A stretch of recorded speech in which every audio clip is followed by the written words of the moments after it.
you be a successful real estate investor while working a full-time 9 to 5 job? Well, that is exactly what we're going to dive into today with my guest, Sarah, who's a member of our Lady Landlords Inner Circle. She's going to be sharing her journey about building her real estate portfolio while still having that W-2 job. So, Sarah, thank you very much for being here today. How you doing? I'm good. How are you, Becky? Thanks for hanging out with me. Of course. I love the fact that you originally found Lady Landlords through the podcast, I and did. now here you are less than a year later as one of our member stories. I was just journaling this morning because I don't give myself enough credit sometimes. And I'm like, it hasn't even been a year since we've gotten started on this journey officially. I think it was like a year around March 1st that I found the Lady Landlords podcast. And here we are. So a lot can change. That is really crazy. We're going to dive into that because the things that you've accomplished over this past year have been amazing. Mhm. But before we get started into that, why don't you just share who, like Sarah, behind the real estate investor, behind Sarah the landlord, who you are? Absolutely. So I'm Sarah. I'm 31. I just turned 31. And I'm a New York native. I actually grew up in Becky's stomping ground, which is Westchester County. But I quickly learned that Westchester probably wasn't the forever home for me. So I did this New England exploration where I went to school in Boston. I worked my summers in Maine as a chambermaid at my family's resort, which is kind of like Dirty Dancing. It's pretty cool. And I eventually settled in New Hampshire once I met my now fiance, Brian. So I've been here for 9 years. And if you would have asked 18-year-old Sarah, where are you going to be?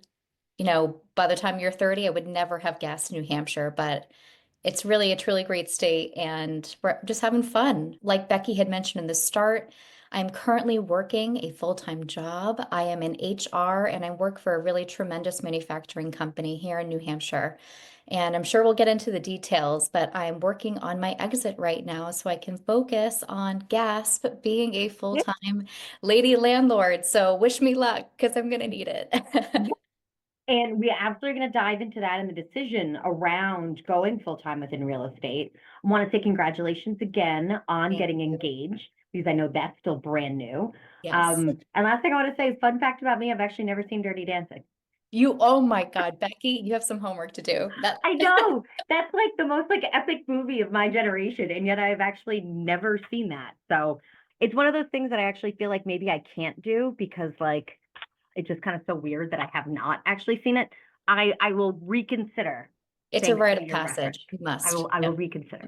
But first question I wanted to kind of ask is, was it around last March? You said you found Lady Landlords podcast around then. Where did, and you mentioned about your parents, your family having a resort. Where did real estate and the idea of actually getting involved in investing kind of pop up? Was that something from childhood or was that later in life?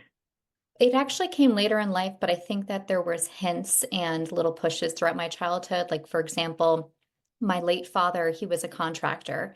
So some of my best memories as a kid was going from all the houses he was working on. We had a wood shop in our garage, and I always loved working with my hands and following him along to the work sites. But the real estate investing came on, I would say, a couple of years ago, where I'm an avid Pinterester and I'm looking online about ways that I can build passive income because I have the W-2, I have some stocks, and I really wanted to create more income where I could travel. Similar to you, nowhere near as long as you did, but I lived in Amsterdam when I was in college and I loved traveling and I wanted, more access to that. And I was thinking ahead to, planning a family. I want the opportunity to stay home and help raise kids and be more available than I would be in a traditional 9 to 5. And so that's where passive income became a big curiosity. And it was through Pinterest and then scrolling on TikTok and Instagram Reels that I started being more exposed to real estate investing. It's like the little Mhm. FBI man in my phone was like, real estate investing, go, go, go. And I've kind of propelled into this, all right, let me try this hat on for a hot second and see if it fits.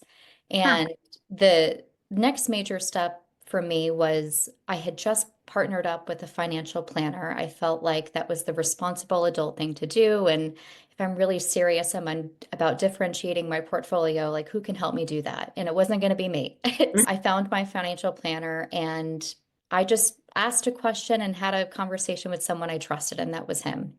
And I Okay. actually learned that he is a landlord and a real estate investor, and hearing his successes and how much he's enjoyed it made me feel like I can do this too.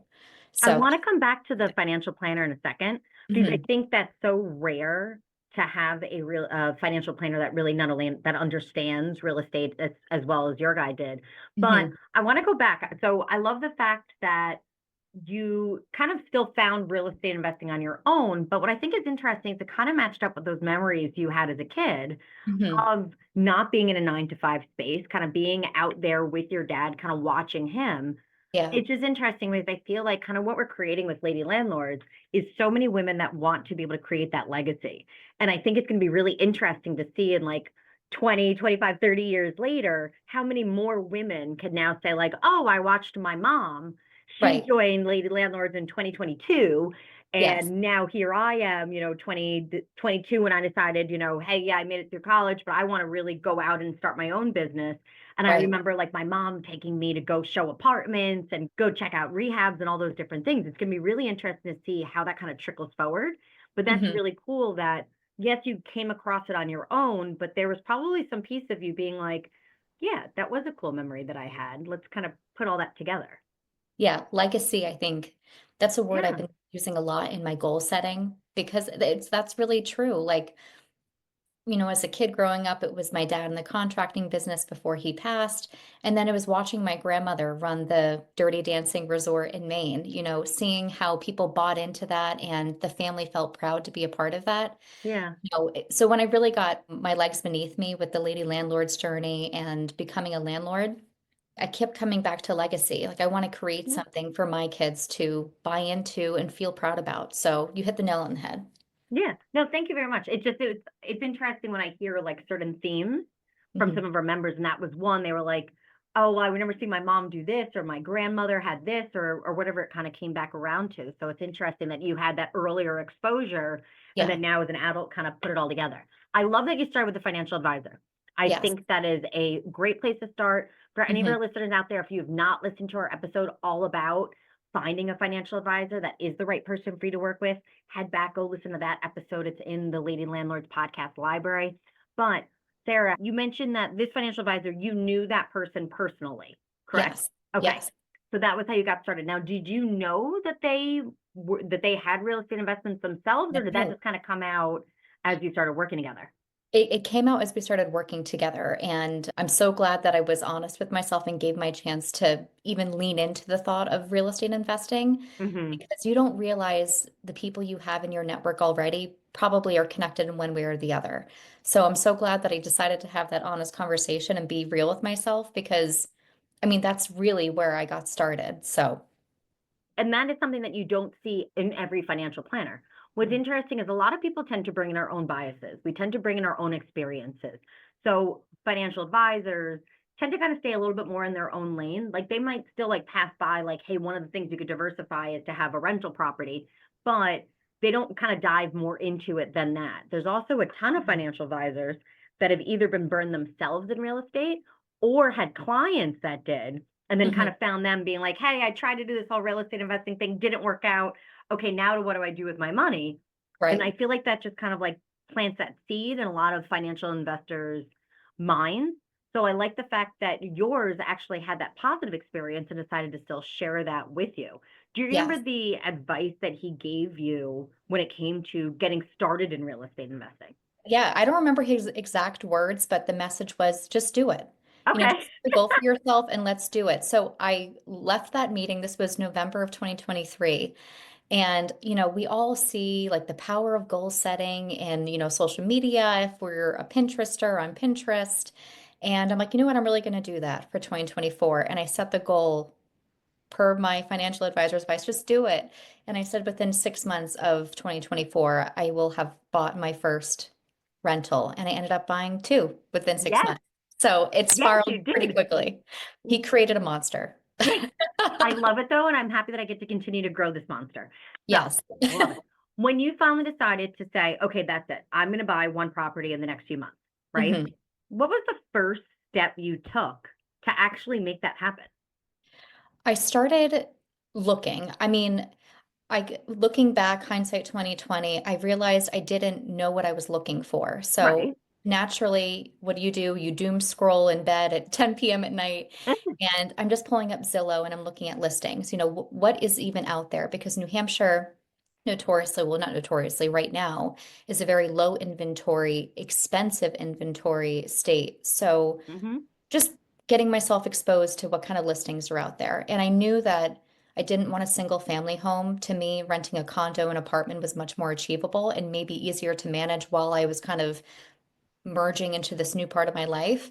And yeah, it really started with me looking at Zillow and contacting my real estate agent. I bought my house with her.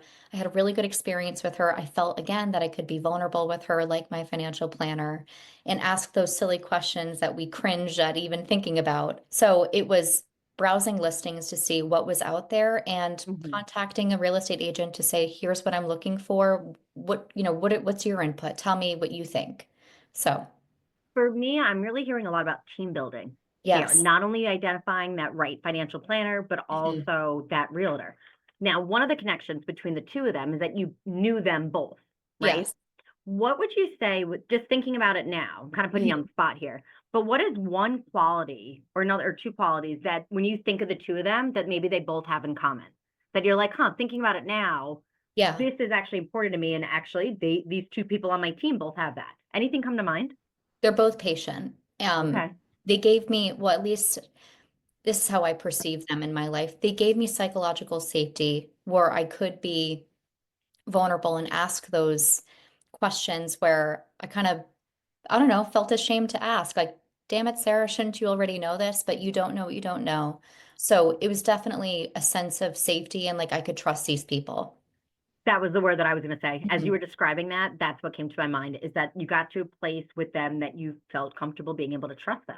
Yes. Now, not everybody is as lucky as you to have those people kind of somewhere in their circle, Right. but so I know that there's probably somebody listening there being like, oh, well, I don't know anybody that could do these things. The great thing in life is that we can actually go out and find those people, but it's Right. important to think about what that key is that you're going to need. So, Sarah, it sounds like for you, trust was Yeah. really important and also being able to ask those questions. Trust me, like I've been there when you're like, oh my God, I don't want to ask this question because I'm going to sound like a total newbie. Yeah. This is so embarrassing to ask, but I really need to understand the answer to this. Right. So Exactly. being able to still be vulnerable and feel comfortable with that person that they're not just going to like roll their eyes at you and just kind of like Mhm. laugh or like dismiss you as not understanding, but be able Right. to say like, cool, this is somebody I can actually get to help and educate and get to be able to kind of mentor them in that way to Yeah. being able to move forward is really kind of cool. So Yeah. you were very lucky to find them and, kind of first like swoop, but it's still a skill that everybody else out there can be able to go and do to identify those right people. So I like that you kind of got that team building in place. What was it like going and now looking at the first properties Mhm. that you were not going to be living in, that you were going to buy as that first investment? What did that feel like? So it's interesting because I was just thinking about this recently where I was looking at the properties as if it's interesting because I found myself looking at these potential renter properties as if they were going to be my own home. So I was critiquing hardcore when I would walk into these places. And, my realtor throughout the process was like, remember, this is a rental. It doesn't have to be your forever home because, surprise, you're not going to live here. So it was interesting putting back on my renter hat because I've had my fair share of apartments, living in Boston and in New Hampshire. So, you know, kind of separating the thought of this is something somewhere you're not going to live, like your preferences are not everybody else's preferences. Look at it as if it's a good rental. If someone would like to live here for for a few years of their life. So it was taking off my homeowner hat and putting on my rental hat again was a challenge. I love that you did it that way, though. A lot of times we just look at it, let me just see the numbers, what money can I make from it? But Yeah. what I love that you did here is say, would I, as a renter, want to live here? As Hmm. landlords, I think it's so important for us to really be proud of the properties that we rent, the properties Yeah. that we own, and realize that I always look at it as we might own the house, but this is somebody else's home. Yep. And I feel like by putting on that renter's hat, that gave you that view and kind of that empathetic space to be in to say, well, is this something else? Is this Right. something that I would want to live in? because Right. I'm only going to rent something that I would feel comfortable being in myself, right? Absolutely. Wasn't your forever home, but something that you still had to be proud to say, I own this and I'm the landlord of it. So I think that's Right. really cool that you did that. So you picked up a couple properties kind of quickly within that. As you mentioned, your goal was Yeah. really to be able to pick up one property within that first couple months. You really ended up picking up two. What do you Yes. think was one thing that really helped you to hmm pick up those two properties quickly? So for me, I think it was definitely a two-step process where I had set the initial goal. I bought my condo in March of last year, and coming back to the team building piece, building an infrastructure is really important to me. And maybe this is the HR person in me, but I thought I really need to know like the rules of the game. I really don't know what I'm doing. Mhm. What is something that I can teach myself with to become a landlord and all of, the legal considerations of being a landlord in New Hampshire specifically. And that's where I really got into Lady Landlords, with the course content as once I Mhm. became part of the inner circle. So I think by going through all of my first with that condo in tandem with, learning more in the Lady Landlords group and starting to do more of my own research, I was empowered. Like, this is not so hard. Knock on wood. I'm knocking Yeah. on wood right now. So once I got that empowerment, like I can do this and I can make mistakes and correct them as I go, I thought this is kind of intoxicating. I want to do it again. Yeah. So I was propelled into that second purchase, which I had not anticipated at all. But, there was personal reasons for that as well. We were Mhm. doing some renovations to our house and we got to live at this property while the renovations were being completed, and then we got to rent it out after. So timing was everything, but I think it was Yeah. making that first initial leap of faith, teaching myself along in the process, and giving myself permission to go out and do it again. And that's how I got started.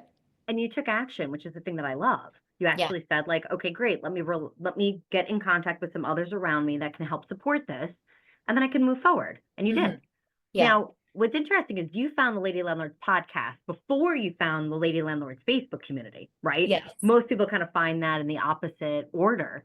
So I love that you kind of went that way.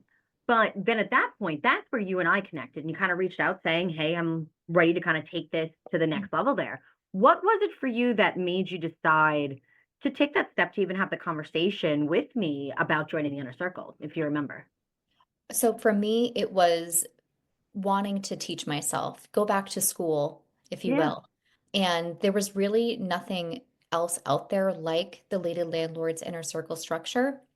And I was drawn to it because I liked that it was all encompassing. There was different parts of the tenant life cycle. In HR, we call it the employee life Yeah. cycle. But the tenant life cycle that your organization covered that many others didn't. And I would also say for me, it was really important that I had a women community, out there. I'm not saying this in a bad way whatsoever, but it's a very men saturated industry. Yeah. You search on Spotify and a lot of the podcasts are run by men, which is great. But I really liked that Lady Landlords was focused on, women emerging in this industry. So, anywho, I was intrigued by the content and I felt like it could really help propel me as a landlord and help me formalize, which I was very eager to do. Yes, that was actually the thing that I remember most from that conversation. And I'm happy to say that because I really put the course together with all of the information that I wish I had, that I felt like I couldn't find like somewhere else. I was like, I just need like an all-encompassing like guidebook to get through this. And that was Yeah, really kind of where I started with that. And I agree with what you said about I think it's absolutely fantastic there's other people out there that have their podcasts and it's great for people to identify with them. I just didn't. I wasn't same. in that space. Those men weren't my people. I'm not really in the bro kind of category, and I'm okay with that. But I couldn't really find anything that I felt like I really identified with. hmm And I always kind of say, us at Lady Landlords, we're not anti men. We're just pro women. Absolutely. I Yeah, like to be the little secret group on the side where like women can make sure to like get their answers, get their confidence, feel safe asking questions, and then like go out and like walk into a room of anybody, don't care right, what gender, but go out there and just know their stuff and just feel confident saying it. And I love right. that we can be kind of the secret weapon behind so many thousands of women. And that was really kind of what I was hoping to build. So I'm glad that also attracted you to that. because that's okay if it's not for somebody, but I love the fact that I then can get to attract the people that are looking for similar things like me or were in a similar place to what Right. I kind of needed. And I love the fact that also your background's in HR because a lot of the concepts I used to put the program together are actually from HR concepts that Yeah. I learned over, and I didn't work in HR, but I spent more time than I wanted to knowing people in HR or being in HR. So it was something that I felt like I got to use a lot of those structures from it. So when we had met and you had kind of said, hey, right now I need to structure and formalize what I have so I can grow, I Right. was like, oh, this woman is speaking my love language of organization and tabs and structure and systemizing and efficiencies. And Hmm. that was a place that like I personally felt like we would just be a great fit to work together because I knew the things that you were looking for was also like totally my jam. I'm not Ditto. a Pinterest person, but I am an Excel gal and I like all my folders and my tabs and my organization in that sense. I guess in another life I could have started a Pinterest. That was something that I thought was really great. So that was really where we kind of started our journey together, was kind of saying like, let's organize what you have. Since you grew so fast, we really Hmm. need to make sure to kind of put some of those systems into place. And one of the things that I thought was interesting was at a point you were like, hey, I think I'm going to go short-term rental with this property. And you Yep. already, for those that are listening to the podcast and can't aren't watching us on YouTube, Sarah just like shook her head no so fast. What what made you realize, and you realized very, very quickly, what Yes. made you realize, mm-mm, this is not for me, that wasn't the way you wanted to go? So I think joining the Lady Landlords group gave me my real estate investing networking bug. And I started joining other like Facebook groups for Airbnbers, Verbos, if that's how Yeah, you say it, or VRBOs. And just start reading, see what people are posting about, what kind of headaches are they having. And boy, oh boy, did I learn very quickly that maybe it wasn't right for me. The first big red flag for me personally, because everybody is different, was I was already struggling with too much on my plate with managing my very rapidly growing portfolio, and now realizing, well, with a short-term rental, you're going to have a lot more touch points. You're going to have a lot more customer service responsibilities. Are you prepared to have somebody, stay in your unit and refuse to vacate? Like, are these right. things that you're ready to take on? And the answer was heck no. So I decided that at that time it was probably not the best timing. I had a pretty busy schedule at work. I also volunteer, and then now trying to learn in the inner circle and manage my properties and be in this acquisition stage. It was too much. So we did a midterm tenancy there, and that worked out. And right now it's vacant, and I'm okay with that. Right. And also it was furnished, it made sense. Yep, Right. And you understood kind of those like risks also kind of like going into that and can understand then that absolutely. how that vacancy works Right. within then a midterm rental of, hey, things are going to be kind of vacant like at a point in time, but when people come in, I can charge a higher rate and there's going to be an offset to that. Right. I love also that you realize, and I'm happy you did that very quickly, but you realize from a time perspective, Hmm. short-term rental is not the way that you wanted to go. You were Yep. still growing, you were still acquiring new properties, and you needed a lot more of your energies to be there than Hmm. kind of in that day-to-day management. So I love that you switched and really pivoted as fast as you realized something was not going to be necessarily the right fit for you. Yeah. Then it was probably like, I don't know, a month maybe after that that you're like, hey, Becky, got some news, decide I'm quitting my job. Walk us through your decision on that because Right. you also, what I love, sorry to have to kind of give away a little bit here, but That's I okay. love the fact that you made that decision that you were going to be leaving and you planned that out. You planned your exit from your day job Hmm. early and then said, I'm going to bet on myself and I'm going to pick up the last couple properties I need to complete my portfolio by Hmm. then that said date. Right.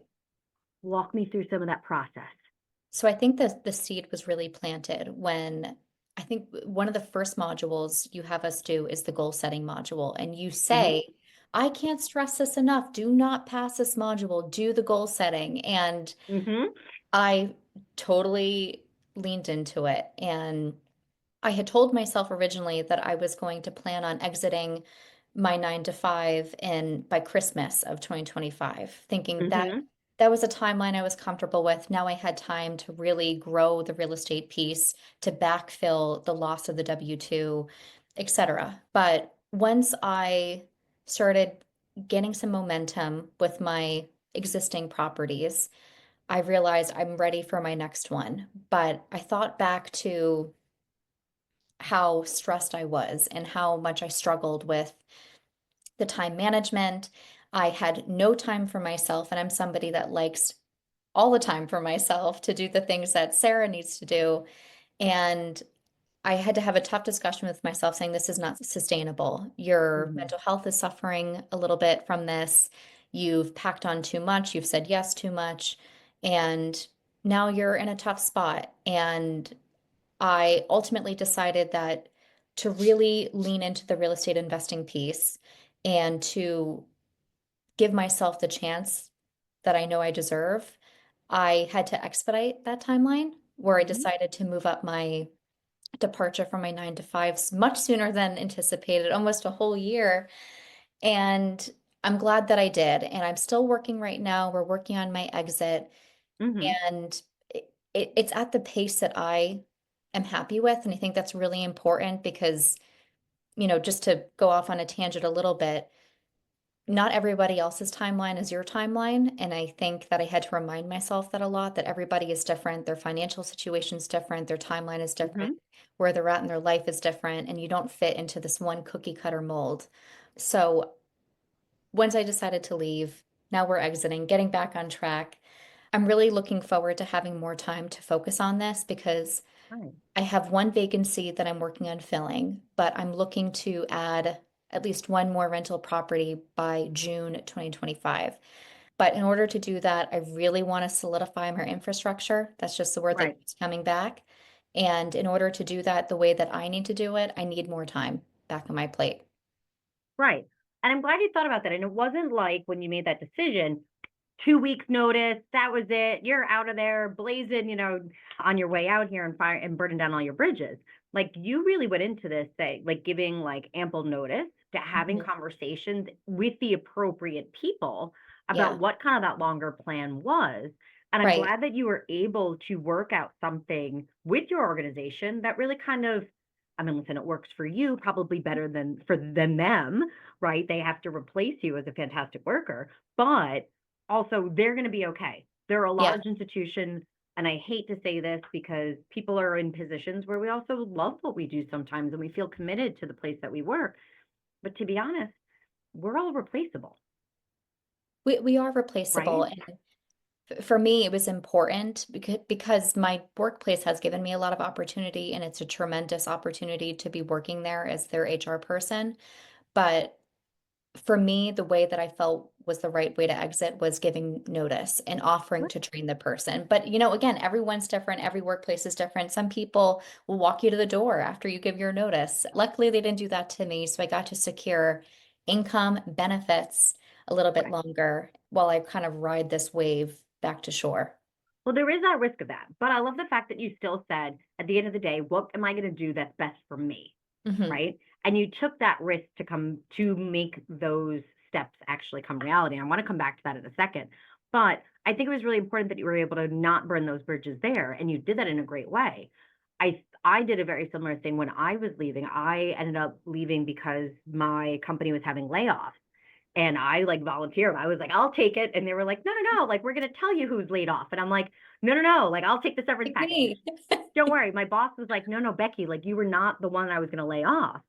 And I said, listen, I'm perfectly happy to. I kind of planned on quitting anyways, but I don't, but let's come up with something that works best for both of us. And I know that if I ever so chose to go back to my industry, I could call her and she would create a job, rehire me on the spot, whatever I had needed.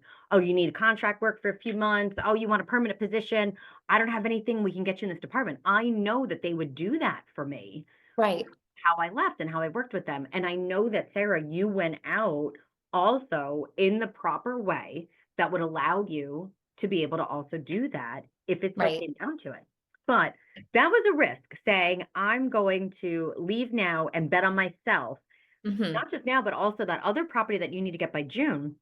That's after your last day is going to be. So you Yep. still understand that there's going to be kind of that lag time in between when you actually leave and when you get that last property that Mhm. will fully then take care of the salary that you need moving forward. Mhm. I got to be honest. Usually, people that work in HR are not really known as the risk takers over there. What did it feel like to say this is something that's important to me enough to go through the uncomfortability of Mhm. taking that risk? And what made you decide, you know what? Yeah, I'm worth taking this risk for. I realized that what was really keeping me back was fear of what others were gonna think about me. Yeah. And I'm reading a book right now called The Let Them Theory by Mel Robbins. She's a very big motivational speaker and so cliche for me to say, but I started integrating the Let Them Theory into my daily life. Yeah. A lot of I don't want to say resistance, but a lot of the fear is the word I'll use, or the hesitation was coming from, some of the closest people in my life. And it's because they care about me and they worry about, is she making a mistake? Is she taking too big of a risk? Is she walking away from this really great work opportunity for something Right. that's not going to be successful or sustainable? And I really had to make the conscious decision to not let those thoughts penetrate mine because I was feeling really good about it. I know my numbers, I know where I need to be, and I know that how I'm going to get there. And I felt like, why are you letting these outside opinions, deter you from doing something that you feel really good about?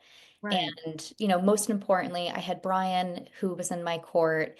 He's like the most laid back, easy guy, going dude ever. And he's just like, whatever you need to do, I obviously support you. And I realized like that's really all I need. And Yeah. that allowed me to take the leap, but I'm still saying let them in my daily life, let them judge me, let them worry about me because that's what loved ones do, but I also have to let myself, that's the other part, go on this journey. So that's where I'm at.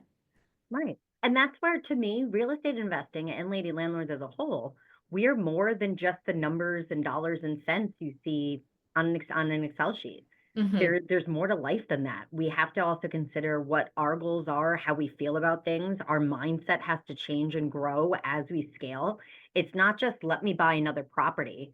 It's also how do I accept for myself that I deserve another property, that Right. I'm not in imposter syndrome, that we had to post a conversation in Lady Landlords, I think this was yesterday, about a woman saying, like, oh, at what point do I get to call myself a real estate investor? Is it like when I buy one property or two properties, or like how much money do I have to be making to call myself a real estate investor? And I was Hmm. like, you're in Lady Landlords. Congratulations. Like I now deem you like like a real estate investor. Like it doesn't matter what the label is or what the name. And I get it. We have a lot of people around us, just like I was talking about, not just financial planners that got burnt. We all have that one uncle that tried to have a rental Yeah. property that lost it and it was a disaster. We have, a family member that's like, oh my God, that's crazy. What do you mean you're going to go buy a rental property? There's so many things around us that are telling us that what we want, it's different, it's abnormal, it's not okay. And Hmm. every day I start my morning after the gym, I spend an hour of my day accepting new members to Lady Landlords Hmm. because we get so many member requests. And every time I click that like approve to add a new member to the group, I'm like, I am not alone. I am not alone. I am not alone. And it just reminds me seeing all these other women come in that we might be the minority, but we are not alone in this. Not, no, not at all. And I love that you plugged in then to a group of other people instead of kind of the naysayers, but you plugged into a place of other people that are saying, yes, Sarah, you can do this. Yes, you Yep. deserve it. Yes, let's go. Congratulations on the next property, Sarah. And I think that's a really cool space to be in. And I hope that over, really the years since you've started even listening to our podcast, that you're feeling more comfortable being kind of around the other people that are thinking and acting and wanting the same things as you. Absolutely. And it's funny because the group has like a life of its own. You have your all-star contributors, the people that are always commenting. There's one person in particular that comes up and she's just like other than you, a lady landlord goddess. And again, I come back to what I said earlier, like it's a group where you can show up and be honest and transparent. We Right. all don't know so much, but having a group and a forum where you can ask those type of questions and get the support that you need and see the diversification of the group. Like everybody is coming from a different position. Everyone has a different background. Right. So you've done a really excellent job of creating this inclusive community because Oh, like I said, like there was nothing like that out there when I first started looking for some type of media to tap into. But no, it's been really helpful being part of the greater Facebook group in addition to the inner circle because it's given me a lot of tools to kind of use as I build out my real estate portfolio. right. It goes back to what you were saying earlier about one of the reasons why you decided to move forward with the inner circle was you felt like you needed kind of that education, kind of back to school. Yes. And that's true. Anytime we're kind of taking on learning something new, thinking about we need to get the education to have those steps. I know I personally didn't learn anything about financial literacy back when I was in school, anything about buying my own home, let alone rental Yeah, properties. I remember I very had helpful. one class taught me how to write a check. Do you know how many years it's been since I have actually written a check? Like this is not something that even helps me these days. No. But this is going back to school. We're learning something new. You're spending tens of thousands of hundreds of thousands of dollars on something. You're kind of committing to this for, 30 plus years. You know what I Right. mean? Like you well, I guess some people do go get married, sight unseen here, but when you're kind of going into something, you want to kind of get to know the other person, kind of get to learn, before you kind of get married here. I'm sorry, real estate's pretty similar. We need to start to kind of get that education. That's where Right. confidence really grows and allows us to kind of go after the things that we really want in life, like you Absolutely. leaving full-time job. Hearing you say that, the comment that was coming to my mind was success looks different for everybody. Right. And I think for a lot of that, we're taught that it's a very specific success mold, which is, going to work full time and retiring when you're 65 or what is it, 67 now. Oh, please. I'm older than you, so I might get 67. You probably would be at like 72 by the I time you know get to it's not retirement fair. age. I think that was also really important that I found at the Lady Landlords group is that there's different ways to be successful Yeah. and you can build it in a way that works for you. So that's where the real estate piece really took off for me. I love it. And that's also what I'm sorry to say it, but it's one of my other favorite things about Lady Landlords. We don't need to compete with each other. The No. reason we can be a community is because what Sarah's looking to get out of her real estate portfolio versus what Becky's looking to get out of hers are completely different things, right? Yeah. Cool. Maybe it all falls under a branch of financial freedom, but the number, the way to get there, the way that my lifestyle is going to be set up versus yours, they're completely different. And Hmm. it's all okay. There's room for all of us here. And Yeah. that's what I think is amazing. So I am so happy that you found us. I am so happy that you also came to us just embodying already so much of kind of what our values are, and you are such a great asset to the community. And I see you in there too, answering other people's questions and cheering people on and being a part of that. And I think that's what's so cool is that every single person has something to contribute and has Hmm. something to learn. 100%. Couldn't have said it better myself. Thanks, Becky. Aw. Well, thank you. Last question I kind of have for you here. When is Mhm. your last day? So there has been some back and forth on this. So I agreed to stay on through March because it was important to me. Again, everybody exit differently to train my successor. So I do have a couple of things I have going on in March, and my employer is being flexible with that. But Hmm. eh, the most important thing is I feel good about it. So I'm on my Great. own timeline. I'm taking it at my own pace, and I keep telling myself, Sarah, when you're done, you're done. Correct. And, that's when you can start rolling up your sleeves when it comes to the real estate investing piece. But I'm really trying to enjoy the ride while I'm still on it. Oh, So all about and mindset. we're right, and we're getting all the pieces structured and in place Hmm. also for, "Hey, I'm still working full-time now. Here's where my bandwidth is," Yep. versus, "What are things gonna look like when I have a different bandwidth?" And we Yeah. already kinda talked about how we're gonna kinda structure things too, when you do become full-time. But Hmm. that's gonna be amazing. We're gonna make sure to celebrate that in Lady Landlords when you are able to do that because you absolutely deserve it, because you found the success that's Hmm. Sarah's success, and that deserves to be recognized. So You're here. thank you so Thanks, much for Becky. sharing your story. I feel inspired. I feel excited after this episode. But thank you very much for being here. I appreciate you dedicating your time to help so many of our other lady landlords. So thank you for doing that. Absolutely my pleasure. For any of our listeners out there, please do make sure to hit that subscribe button so you do not miss the next episode of Lady Landlords. We release new episodes every single Tuesday.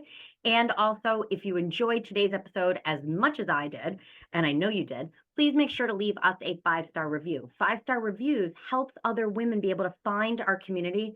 So it's a great way to make sure that other women out there can find us and get the support that they need also in growing their portfolio. Thank you so much, and see you next week for the next episode of the Lady Landlords Podcast. Thank you for listening to the Lady Landlords Podcast. If you're feeling stuck in your real estate investing journey, visit lady-landlords.com to book a 15-minute orientation call with me and see if you're ready to join our mentorship program. Or you can subscribe to our newsletter and join our Facebook group for exclusive real estate investing tips and offers. Invest with confidence. Become a Lady Landlord today.